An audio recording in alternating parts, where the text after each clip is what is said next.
کچھ شک نہیں کہ انسان کم حوصلہ پیدا ہوا ہے، جب اسے تکلیف پہنچتی ہے تو گھبرا اٹھتا ہے، اور جب ملتا ہے اس کو مال تو بخیل بن جاتا ہے۔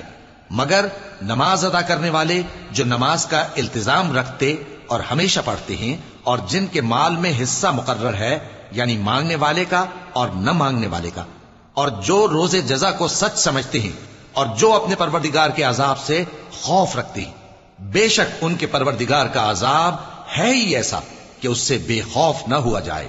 اور جو اپنی شرمگاہوں کی حفاظت کرتے ہیں مگر اپنی بیویوں یا باندیوں سے کہ ان کے پاس جانے میں انہیں کچھ ملامت نہیں، اور جو لوگ ان کے سوا اور طریقے ڈھونڈیں تو وہ حد سے نکل جانے والے ہیں، اور جو اپنی امانتوں اور اپنے عہد و پیمان کا پاس کرتے ہیں، اور جو اپنی گواہیوں پر قائم رہتے ہیں، اور جو اپنی نماز کی پابندی کرتے ہیں، یہی لوگ جنتوں میں عزت و اکرام سے ہوں گے۔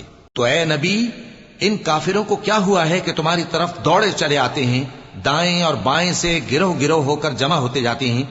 کیا ان میں سے ہر شخص یہ امید رکھتا ہے کہ نعمت کے باغ میں داخل کیا جائے گا؟ ہرگز نہیں۔ ہم نے ان کو اس چیز سے پیدا کیا ہے جسے یہ جانتے ہیں۔ پس مشرقوں اور مغربوں کے مالک کی قسم کہ ہم طاقت رکھتے ہیں، یعنی اس بات پر کہ ان سے بہتر لوگ بدل لائیں، اور ہم عاجز نہیں ہیں۔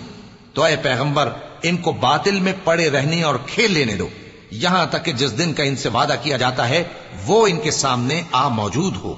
اس دن یہ قبروں سے نکل کر اس طرح دوڑیں گے جیسے کسی مقابلے کے نشان کی طرف دوڑے جا رہی ہوں۔ ان کی آنکھیں جھک رہی ہوں گی اور ذلت ان پر چھا رہی ہوگی۔ یہی وہ دن ہے جس کا ان سے وعدہ کیا جاتا تھا۔